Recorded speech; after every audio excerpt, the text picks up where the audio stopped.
Hello everyone, welcome back to Aquaboys classes. मैं हूं सुरभि और जैसा कि आप लोग जानते हैं, अगर आपने इंट्रोडक्टरी वीडियो देखी है तो आपको पता है कि हमने स्टार्ट किया हुआ है एक नया कोर्स जो कि आपको लेके जाता है या इंट्रोड्यूस करता है इकोनॉमी सेक्शन से यूपीएससी के लिए। तो अगर आप यूपीएससी की तैयारी कर रहे हैं और आप इकोनॉमी पढ़ना चाहते हैं प्रीलिम्स के लिए, मेंस के लिए या इंटरव्यू का कोई टॉपिक देखना चाहते हैं और आपको बेसिक समझने हैं, सो अभी हमने स्टार्ट किया हुआ है बिल्कुल बेसिक से। मैं और आप मिलके हम लोग स्टडी पार्टनर्स बने हुए हैं। We are starting a fresh and हम लोग साथ मिलके प्रिपेयर कर रहे हैं। सो मेरी भी ये प्रिपरेशन जर्नी है, मैं आपके साथ करूंगी और आपको कोई डाउट हो आप मुझसे पूछिए, मुझे कोई डाउट होंगे मैं मेंशन करूंगी कमेंट सेक्शन में और आप लोग मुझे उसके आंसर कर सकते हैं। सो आज से हम स्टार्ट कर रहे हैं formally with the basics of economy section. और बेसिक्स में भी हमने सबसे पहले क्या लिया है, तो मैं आपको एक छोटा सा तरीका बता दूं जो मैं फॉलो करने वाली हूँ। हम लोग लेंगे टॉपिक, एक एक टॉपिक करेंगे और उस टॉपिक में जितने भी लेक्चर्स बनते जाएंगे वो L1, L2, L3 आपको ऐसे पता चलते जाएंगे। सो सबसे पहले हमारा टॉपिक जो है, टॉपिक नंबर 1 है हमारा इन्फ्लेशन एंड डिफ्लेशन। ठीक है, इन्फ्लेशन एंड डिफ्लेशन हमारा टॉपिक है और इस टॉपिक में जितने भी लेक्चर्स बनेंगे, जैसे ये है लेक्चर नंबर 1 प्राइस इंडेक्स के बारे में, यानी WPI, CPI या हम लोग कैसे आपका प्राइस इंडेक्स कैलकुलेट करते हैं, ये वाला जो टॉपिक है उसमें ये लेक्चर इस पर है। ठीक है, सो ऐसे ही टॉपिक 1 हमारा कंटिन्यू रहेगा एंड मे बी इसमें 3, 4 या 5 जितने भी लेक्चर्स होंगे वो L1, L2, L3 के फॉर्म में आपको पता चलते जाएंगे। सो वीडियो के टाइटल में आप देख सकते हैं जैसे कि वीडियो के टाइटल में आपको T1/L1 मिलेगा। तो T1 का मतलब है टॉपिक 1 एंड /L1 मतलब लेक्चर 1, टॉपिक 1 लेक्चर 2, लेक्चर 3, ऐसे टॉपिक 1 के चलेंगे। तो आपको पता है टॉपिक 1 इन्फ्लेशन एंड डिफ्लेशन है, उसके अंदर जो लेक्चर्स है लेक्चर 1, लेक्चर 2, लेक्चर 3 वो चल रहा है। Then when we'll change the topic T2 हो जाएगा और T2 में लेक्चर 1, लेक्चर 2, लेक्चर 3 ऐसे कंटिन्यू रहेगा। सो आई होप आपको क्लियर हो गया है मेरा फॉर्मेट जो कि मैं फॉलो करने वाली हूँ इस पूरी सीरीज में, जो कि है इकोनॉमी फॉर यूपीएससी। ठीक है, सो ये चीज अगर आपको क्लियर हो गई है तो हम लोग स्टार्ट करेंगे विद द टॉपिक। तो हमने जैसे कि पहला टॉपिक लिया है inflation and deflation. See class 11th and 12th की अगर आपने मेरी वीडियोस देखी हैं, कोई भी एक देखी है, हम ना बहुत ही बिल्कुल ही बुक फॉलो करते थे। बुक को फॉलो करके चलना है क्योंकि बुक में ये चैप्टर दिया है, चैप्टर इसी को फॉलो करना है। संदीप गर्ग फॉलो कर रहे हैं, TR जैन फॉलो कर रहे हैं, whatever book we are following, so we'll follow a particular format. यहाँ ऐसा कुछ भी नहीं है। यूपीएससी का सिलेबस अगर आपने अभी तक देख लिया है आपके सामने, तो आपको पता है कि उसमें कुछ टॉपिक्स हैं जो हमें कवर करना है। हम किसी भी फॉर्म में वो कवर कर सकते हैं, कोई भी आगे कोई भी पीछे कवर कर सकते हैं। कुछ ऐसा नहीं है कि हमें स्टार्ट नेशनल इनकम से ही करना है या हमें एम्प्लॉयमेंट ही पहले पढ़ना है, ऐसा कुछ नहीं है। मैंने इन्फ्लेशन और डिफ्लेशन पहला टॉपिक इसलिए लिया है क्योंकि आजकल महंगाई बहुत ज़्यादा पीक पर है। हर चीज़ महंगी हो चुकी है, चाहे फिर वो टमाटर के प्राइजेज हों या फिर आपके किसी और चीज़ के प्राइजेज हों, तो हर चीज़ ने महंगाई पकड़ी हुई है। महंगाई हर चीज में, आपको जो भी खरीदने जाओगे आपको दिखेगा कि प्राइस उसके राइज हो गए हैं, हर कमोडिटी के प्राइस राइज हो चुके हैं। इसीलिए हमारे लिए जरूरी है जब भी हम न्यूज़पेपर में terms if we come across the terms, जैसे इन्फ्लेशन आ रही है या हमें वहाँ पे दिख रहा है कि लिखा है दिस इज क्रीपिंग इन्फ्लेशन, या फिर हम कहीं पढ़ते हैं कि oh we are witnessing walking inflation in a particular sector और we are facing a creeping inflation in another sector.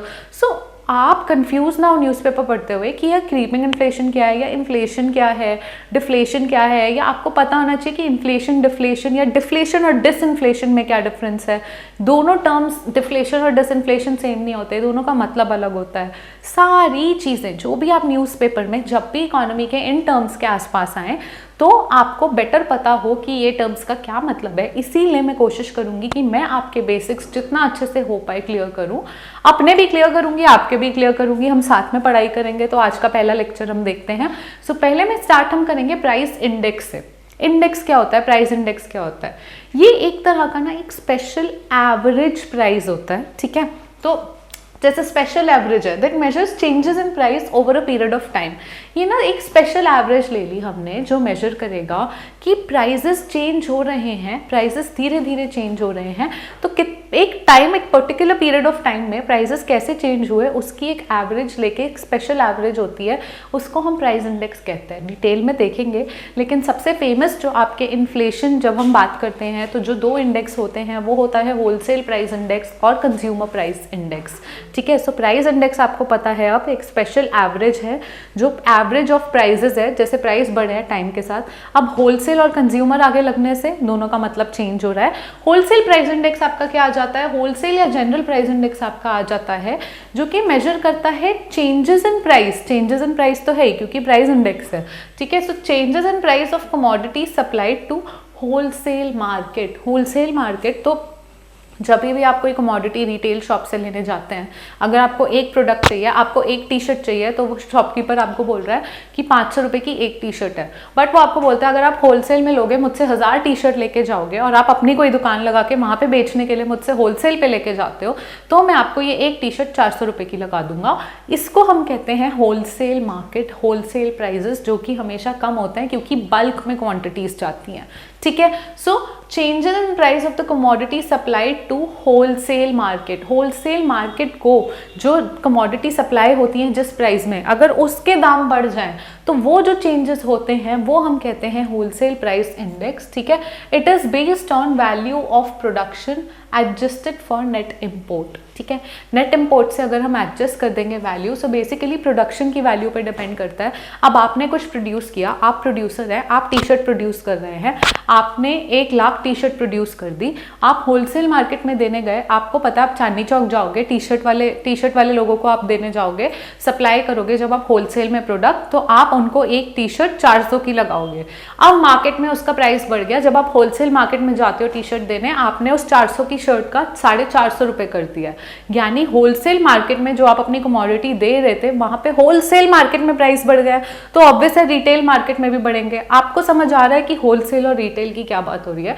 Wholesale मतलब कि जब आप एक शॉपकीपर से दूसरे शॉपकीपर को देते हैं, यानी आप अगर एक कंज्यूमर हैं, आप कितनी शर्ट ले लेंगे, एक टी शर्ट ले लेंगे, ठीक है, तो आप एक लेने जाएंगे, यानी आप रिटेल शॉप पे जाएंगे। लेकिन वो शॉपकीपर अपना जो शॉप पे टी शर्टें रखी हैं वो भी किसी से लेकर आएगा होलसेल में, बल्क में, क्योंकि उसने हर ब्रांड की रखी है। तो वो हर ब्रांड वाले से, जैसे उसने कुछ रखी है, या आप कह लो कि आप इनरवेयर लेने गए, अपने लक्स के इनरवेयर आ रहे हैं या लाइक्रा के इनरवेयर आ रहे हैं, जो भी आ रहे हैं, तो वो लोग क्या कर रहे हैं, वो प्रोड्यूस कर रहे हैं बल्क में। तो आपने हर किसी से बल्क में 1000 पीसेस ले लिए, आपने अपनी शॉप पे रख लिए, आपकी शॉप पे डायरेक्टली कंज्यूमर आता है और आपसे खरीद लेता है। ये डिफरेंस हो जाता है होलसेल और रिटेल में। ठीक है, सो अगर होलसेल के प्राइस मिले हैं, यानी आप एक शॉप है, आपने जिस ब्रांड से 1000 पीसेस लिए हैं उसने ही आपको महंगे दे दिए, तो आप आगे कंज्यूमर को भी महंगे देंगे।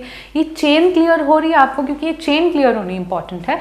तो ये जो चेन है, इस पूरी चेन को हम लोग कहते हैं, जब हम होलसेल मार्केट की बात करते हैं तो हम उसको कहते हैं होलसेल प्राइस इंडेक्स। ठीक है, कौन पब्लिश करता है ये पब्लिश होता है ऑफिस ऑफ इकोनॉमिक एडवाइजर, यानी ministry of commerce and industry, वो लोग पब्लिश करते हैं आपका होलसेल प्राइस इंडेक्स। ठीक है, सो होलसेल प्राइस इंडेक्स होलसेल की लेवल पे हो जाता है, वहाँ उसकी बात होती है। कंज्यूमर प्राइस इंडेक्स क्या होता है? कंज्यूमर प्राइस इंडेक्स होता है, जैसे कि होलसेल वाला जो है ना, उसमें हम सिर्फ गुड्स इंक्लूड करते हैं, सर्विसेज इंक्लूड नहीं करते। अब कंज्यूमर प्राइस इंडेक्स में हम आ जाते हैं। कंज्यूमर प्राइस इंडेक्स में क्या होता है, जैसे आप एक कंज्यूमर हो, ठीक है, मैं आपके घर आई, मैंने कहा आप क्या क्या कंज्यूम करते हो, मैंने एक टोकरी ली, ठीक है, उस टोकरी में मैंने क्या किया, प्रोडक्ट्स रखने शुरू किए एक एक कि क्या आप कंज्यूम कर रहे हो। तो आप मुझे अपनी किचन में लेके गए, आपने मुझे दिखाया आप रोज चाय कंज्यूम करते हो, तो मैंने उस बास्केट में चाय डाल ली। आपने मुझे दिखाया आप कॉफ़ी कंज्यूम करते हो, मैंने उस बास्केट में कॉफ़ी डाल ली।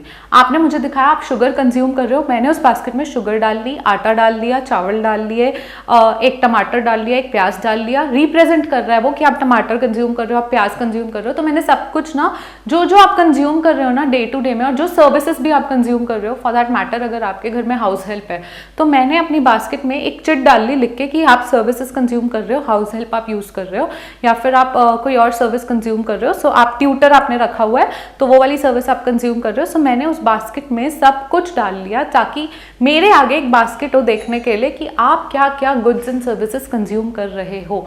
ऐसे ही मैंने हर कंज्यूमर की बास्केट देखी क्योंकि हर घर में जाके मैंने उनकी बास्केट देखी।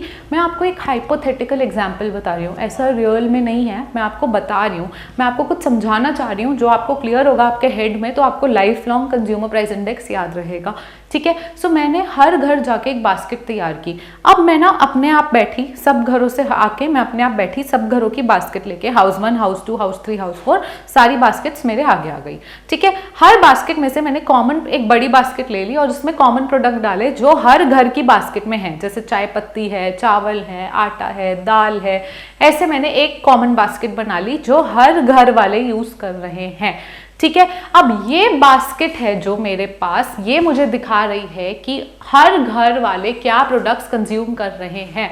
तो अब मैं क्या करूंगी, इन प्रोडक्ट्स को देखूंगी कि इनका प्राइस पहले क्या था और इनके प्राइस में किस तरह चेंजेस आ रहे हैं। तो जब मैं उसका एक एवरेज बेसिस पे इंडेक्स निकालूंगी, उसको हम कहेंगे कंज्यूमर प्राइस इंडेक्स। ठीक है, देखते हैं यहाँ क्या लिखा है, average change in prices paid by ultimate consumer, जैसे आप, ठीक है, for a particular basket of goods and services over a period of time.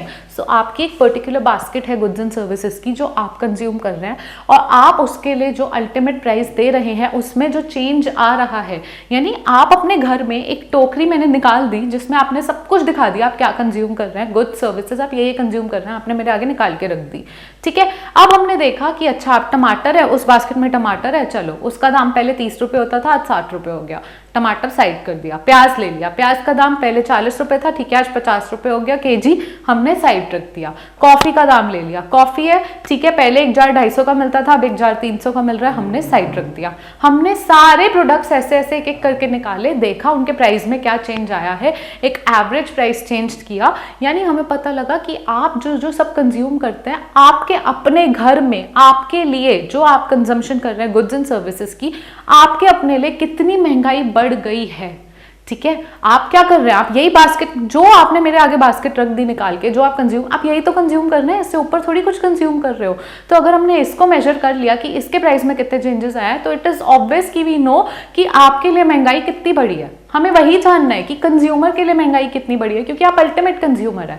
तो जब हम एक एक एवरेज जो बास्केट है गुड्स एंड सर्विसेज की, उसका एवरेज प्राइस देखते हैं कि कितना चेंज हुआ है, उसको हम कहते हैं consumer price index. I hope आप लोगों को ये पॉइंट क्लियर है। अगर आपको कोई भी डाउट रह जाता है ना, या सिंपल है आपको डाउट नहीं है, आपको समझ आया लेकिन आपको प्रॉपर समझ नहीं आया, ठीक है, मैं आपको अपना एक तरीका बताती हूँ and I am very casual with you, it's not a 11th-12th video जहाँ पे मैं आपको फॉर्मली बस टॉपिक पढ़ाऊंगी और चली जाऊंगी। वील टॉक कैजुअली, जैसे कि मैंने कहा कि मैं आपसे बातें करूंगी यहाँ पे। सो मैं आपको एक अपना ट्रिक बताती हूँ कि क्या होता है, मुझे ना कभी कभी टॉपिक समझ आ जाता है, मैं कोई वीडियो देखूंगी, मैं पढ़ने बैठूंगी तो मुझे ना कोई टॉपिक समझ आ गया, मैंने नहीं कहा मुझे नहीं समझ आया, पर ना समझ आने का जो स्केल होता है ना कि अच्छा मुझे 100% समझ आ गया, ऐसा नहीं होता। कभी कभी ना मुझे 70% समझ आया, 30% ना कुछ अधूरा रह गया माइंड में, कुछ ऐसा लग रहा है अभी कुछ कमी है, कुछ और समझ आ सकता है। अगर आपके माइंड में ऐसा कुछ भी % डाउट है कि आपको और समझ आ सकता है बेटर, या आप चाहते हैं मैं और अच्छा एग्जाम्पल लाऊं, प्लीज़ आप कमेंट सेक्शन में लिख दो, मैं आपका कमेंट ज़रूर एड्रेस करूंगी और मैं उसको नेक्स्ट वीडियो में कोशिश करूंगी मैं आपका नाम लेके आपको एड्रेस करके आपका क्वेश्चन आंसर करूं।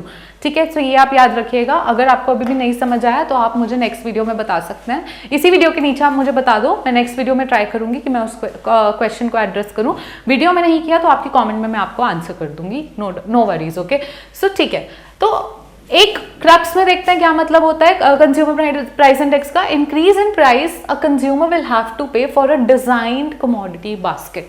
डिजाइंड कमोडिटी बास्केट का कितना इंक्रीज इन प्राइस कंज्यूमर को देना पड़ेगा, उसको हम कहते हैं कंज्यूमर प्राइस इंडेक्स। यानी कंज्यूमर के लेवल पे हम देख रहे हैं कि प्राइस में चेंजेस क्या आए हैं, महंगाई कितनी बढ़ी है। ठीक है, सो ये कौन देता है, सेंट्रल स्टैटिस्टिकल ऑफिस यानी मॉस्पी, आपका जो मिनिस्ट्री ऑफ स्टैटिस्टिकल, जो पूरा का पूरा वो वाला मिनिस्ट्री है वो आपको देता है। सेंट्रल स्टैटिस्टिकल ऑफिस उसका पार्ट है, डिपार्टमेंट है, वो निकालता है आपका कंज्यूमर प्राइस इंडेक्स। वेयरएज आपका होलसेल प्राइस इंडेक्स कौन निकालता है, ministry of commerce and industry, office of economic adviser. UPSC में याद रखना बहुत जरूरी है, क्वेश्चन आते हैं, ऑप्शन आते हैं कि CPI पब्लिश बाय या मैच द फॉलोइंग, कि CPI बाय एंड WPI किसने पब्लिश किया, तो दोनों अलग अलग जो मिनिस्ट्रीज हैं वो पब्लिश कर रही हैं। सो हमें ये पता होना चाहिए कि दोनों इंडेक्स कौन सी मिनिस्ट्री से आ रहे हैं। ठीक है, ये हो गए दोनों के बेसिक्स। उसके बाद हम बात करेंगे कंस्ट्रक्शन ऑफ प्राइस इंडेक्स। कोई भी प्राइस इंडेक्स हम लोग कैसे कंस्ट्रक्ट करते हैं। अब उसके आगे कोई पर्टिकुलर प्राइस इंडेक्स है उसका नाम जोड़ देंगे, वो बात की बात है। एक जनरल लेवल पे प्राइस इंडेक्स कैसे कैलकुलेट होता है उतना देख लेते हैं पहले।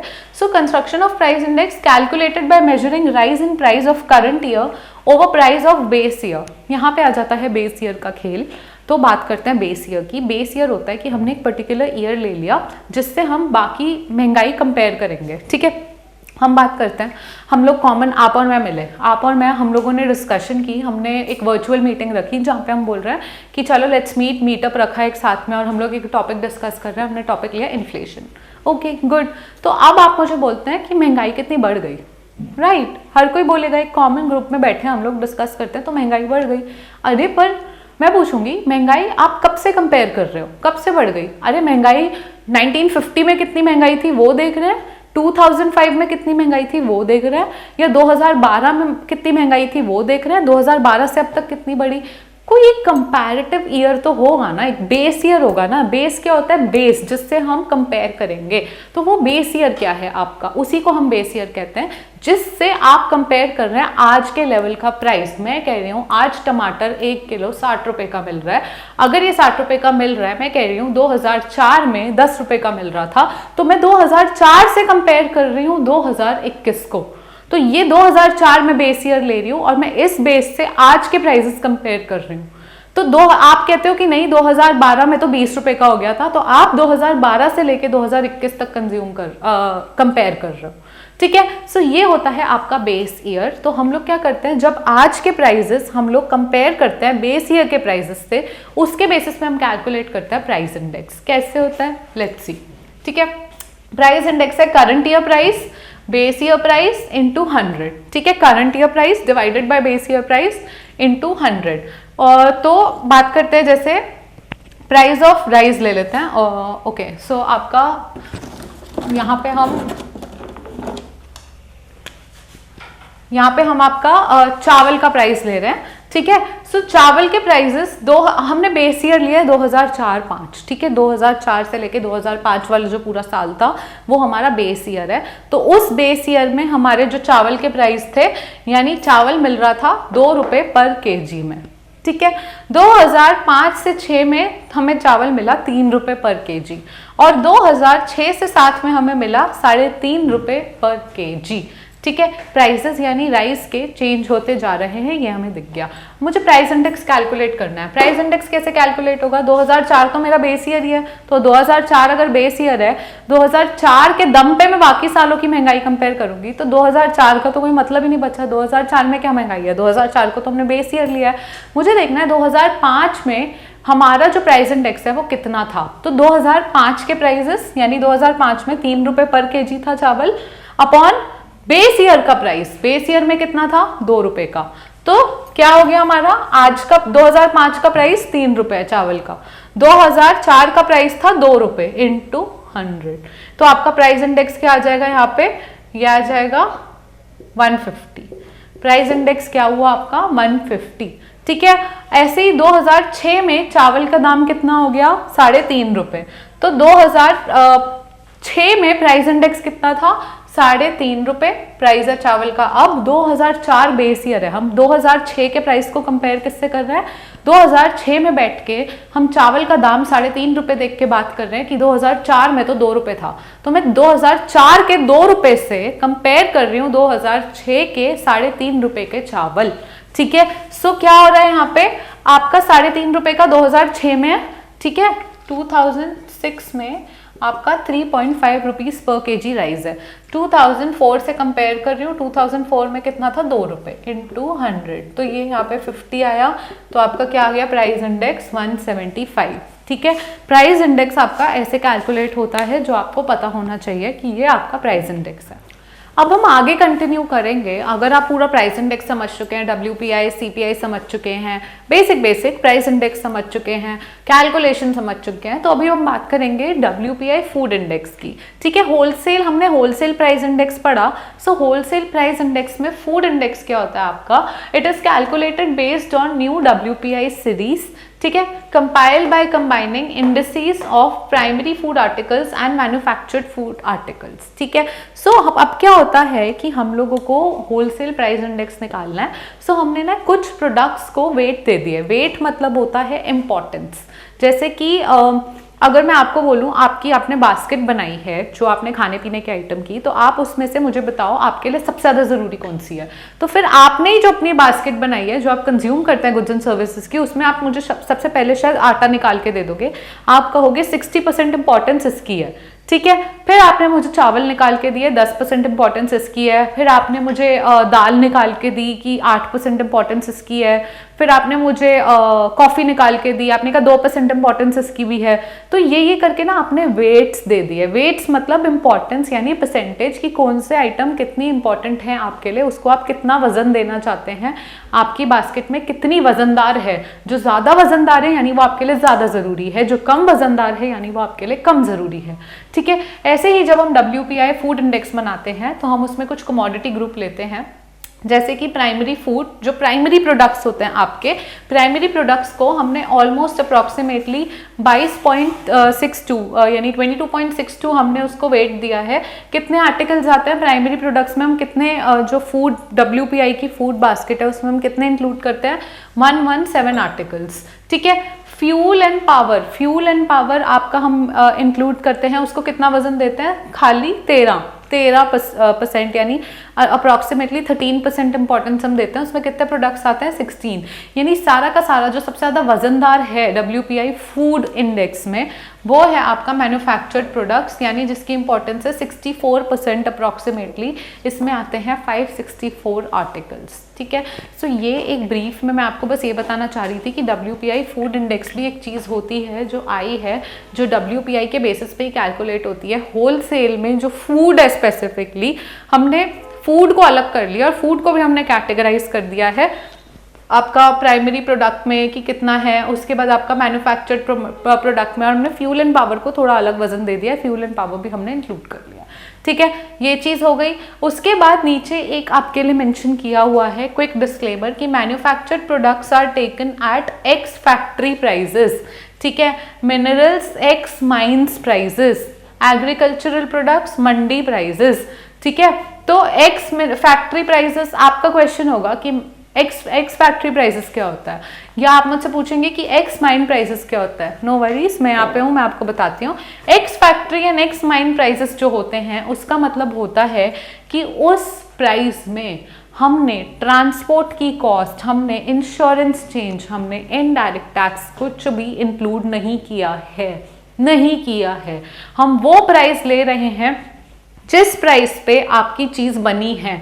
अभी उसमें हमने, जैसे यहाँ पे मैं फार्मर हूँ, मैंने वीट बनाई है या वीट ग्रो किया है, तो मैंने वीट का प्राइस जो अब रखूंगी मैं वो वाला प्राइस ले रही हूँ। अब इसको मैं मंडी तक पहुँचाने के लिए ट्रांसपोर्टेशन जो यूज़ कर रही हूँ वो सब इंक्लूड करके इसके प्राइस में मैं प्राइस बढ़ा के नहीं बोलूँगी। तो जो बिल्कुल बेसिक प्राइस होता है जिस पे कोई भी प्रोडक्ट बना है, जिसमें ट्रांसपोर्ट, इंश्योरेंस, इनडायरेक्ट टैक्स कुछ भी इंक्लूड नहीं होता, उसको हम एक्स फैक्ट्री या एक्स माइन प्राइस कहते हैं। ठीक है, सो मैन्युफैक्चर्ड प्रोडक्ट हम लोग एक्स फैक्ट्री या एक्स माइन प्राइसेस पे लेते हैं, जिसमें हम अभी ट्रांसपोर्टेशन, इंश्योरेंस कॉस्ट कुछ भी इंक्लूड नहीं करते हैं। ठीक है, is it okay? Then new CPI हमने पढ़ा, consumer price index. Consumer price index में भी हमने पढ़ा कि कंज्यूमर प्राइस इंडेक्स एक तरह की बास्केट है, आपकी बास्केट है उन गुड्स एंड सर्विसेज की जो आप कंज्यूम करते हैं, उसका ऑन एन एवरेज एक प्राइस चेंज हम देखते हैं, उसको हम कंज्यूमर प्राइस इंडेक्स कहते हैं। ठीक है, सो न्यू CPI क्या है? पहले हम ओल्ड CPI यूज करते थे। ओल्ड CPI जैसे 3 new indices introduce with base year of 2010। पहले क्या होता था आपका, हम लोगों ने पहले आपका जो CPI है, new CPI are use to calculate inflation October 2009 तक हम लोग इंडिया में महंगाई मेजर करने के लिए, इन्फ्लेशन देखने के लिए हम लोग WPI का यूज़ करते थे। अब 2009 के बाद से हम CPI का यूज़ करते हैं, और CPI में भी हमने न्यू इंडिसेस इंट्रोड्यूस किए हैं। क्यों? क्योंकि पहले जो हम सीपीआई में यूज़ कर रहे थे इंडिसेस, आपका सीपीआई जो भी हम यूज़ कर रहे थे जिस भी ब्रैकेट में, वो क्या थे, वो ना पॉपुलेशन के एक पर्टिकुलर सेक्टर को एड्रेस करते थे। यानी सिर्फ और सिर्फ आपका या तो एग्रीकल्चर लेबर कवर हो रही है या इंडस्ट्रियल वर्कर कवर हो रहे हैं, यानी सीपीआई इंडस्ट्रियल वर्कर अलग था, सीपीआई एग्रीकल्चरल लेबरर अलग था। तो हम लोग एक पर्टिकुलर सेगमेंट ले रहे थे, नेशन वाइड कवरेज नहीं थी। इसलिए हमने 3 सीपीआई निकाले नए, 3 न्यू इंडेक्सेस इंट्रोड्यूस किए। क्यों इंट्रोड्यूस किए? ताकि वो हर पॉपुलेशन के सेगमेंट को कवर करें, नेशन वाइड कवरेज हो। ठीक है, नेशन वाइड कवरेज होगी। उसके बाद बेस ईयर जो है, बेस ईयर हमने उन 3 न्यू इंडेक्सेस के लिए पहले 2010 लिया, जो कि हमने बाद में शिफ्ट करके 2012 कर दिया।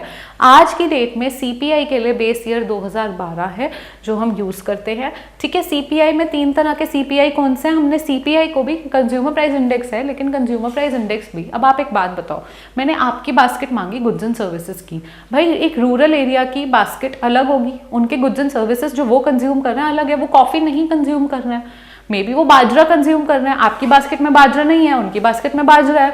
आपकी बास्केट में कॉफी है, उनकी बास्केट में कॉफी नहीं है। आपकी बास्केट में फ्रूट्स हैं, आपकी बास्केट में कीवी है, फ्रूट में उनकी बास्केट में कीवी नहीं है। ठीक है, सो जो कंजम्पशन है ना, आप ट्यूटर, आप हाउस हेल्प यूज कर रहे हैं सर्विस में, वो हाउस हेल्प नहीं यूज कर रहे हैं, उनकी बास्केट में हाउस हेल्प नहीं है। तो एक अर्बन एरिया और रूरल एरिया की बास्केट बहुत ही डिफरेंट हो सकती है। ये चीज ध्यान में रख के हमने सबके लिए एक बास्केट जनरलाइज नहीं की, हमने अलग अलग बास्केट यूज की। सीपीआई रूरल अलग, सीपीआई अर्बन अलग। यानी आप अगर अर्बन एरिया से हैं तो आपकी बास्केट अलग है, आप अगर रूरल एरिया से हैं तो आपकी बास्केट अलग है, क्योंकि आपके गुड्स एंड सर्विसेज जो रूरल एरिया में है वो अलग है, जो अर्बन एरिया में है वो अलग है।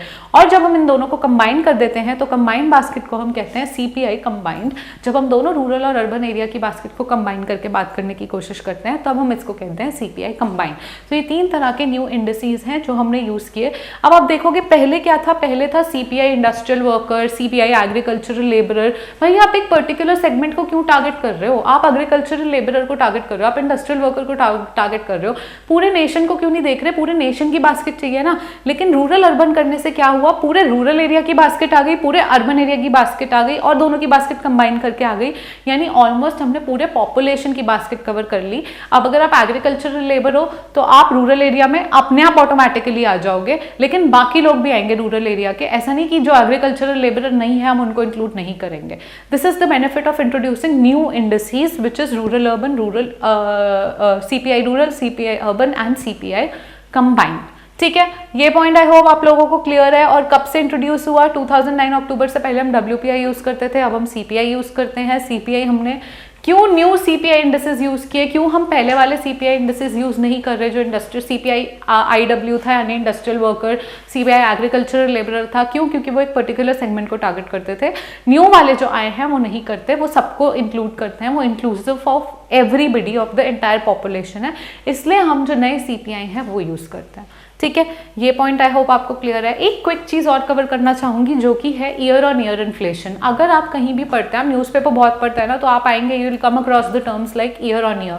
ठीक है, सो ईयर ऑन ईयर ये होता है, अगर मैं इन्फ्लेशन जनवरी 2nd वीक में टमाटर कितने के थे, जनवरी 2nd वीक ऑफ 2021 में टमाटर का प्राइस कितना था, इसको कंपेयर कर रही हूं जनवरी 2nd वीक 2020 में टमाटर का कितना प्राइस था। यानी आप अगर क्लियर हो रहे हैं तो हम वीक टू वीक कॉमन लेंगे, ईयर टू ईयर चेंज करेंगे या मंथ टू मंथ। जैसे आपका क्या होगा, मंथ मैंने जनवरी लिया है, दोनों में जनवरी लिया है, वीक मैंने 2nd वीक लिया है, 2nd वीक लिया है। ईयर ऑन ईयर कंपैरिजन में मैं सिर्फ ईयर चेंज करके देख रही हूँ, बाकी चीजें सेम है 2020 से 2021। ठीक है, इन्फ्लेशन कंपेयर करनी है तो मैं ये नहीं कर रही कि अच्छा जनवरी की जो इन्फ्लेशन है वो दिसंबर की इन्फ्लेशन से कितनी चेंज हुई। यानी टमाटर के प्राइस दिसंबर में अगर 40 के थे और जनवरी में 50 के हो गए, मैं वो नहीं देख रही, एक महीने की इन्फ्लेशन नहीं देख रही, मैं ईयर ऑन ईयर कंपैरिजन कर रही हूँ कि आज, चलो आज हम खड़े हैं for example November first week 2021 में टमाटर 60 रुपए के हैं, तो नवंबर फर्स्ट वीक 2020 में टमाटर कितने के थे, यानी नवंबर फर्स्ट वीक सब कुछ सेम है, ईयर अलग है, 2021 और 2020 का मैं कंपैरिजन कर रही हूँ, ईयर ऑन ईयर मैं कंपैरिजन कर रही हूँ। प्राइस चेंज जब हम देखते हैं तो हम उसको कहते हैं ईयर ऑन ईयर कंपैरिजन, या ईयर ऑन ईयर बेसिस पे हम लोग चेंज देखते हैं। so, जब भी अब आप इस टर्म के अक्रॉस हैं कि year on year inflation, year on year, तो आपको पता होना चाहिए कि हम क्या कंपेयर करते हैं। हम साल को साल से कंपेयर करते हैं, हम पूरे साल का चेंज कंपेयर करते हैं, सेम मंथ सेम टाइम पे पिछले साल क्या था या 2 साल पहले क्या था, हम लोग वो चीज कंपेयर करते हैं। ईयर से ईयर का कंपैरिजन होता है, that is why the literal meaning of year on year. ठीक है, इतना क्लियर है। आज के लेक्चर में इन्फ्लेशन एंड डिफ्लेशन के टॉपिक में यहीं तक है। ठीक है, आगे हम लोग और लेक्चर्स कंटिन्यू करेंगे, होपफुली इसमें 4 या 5 लेक्चर बनेंगे जिसमें पूरे बेसिक्स कवर होंगे।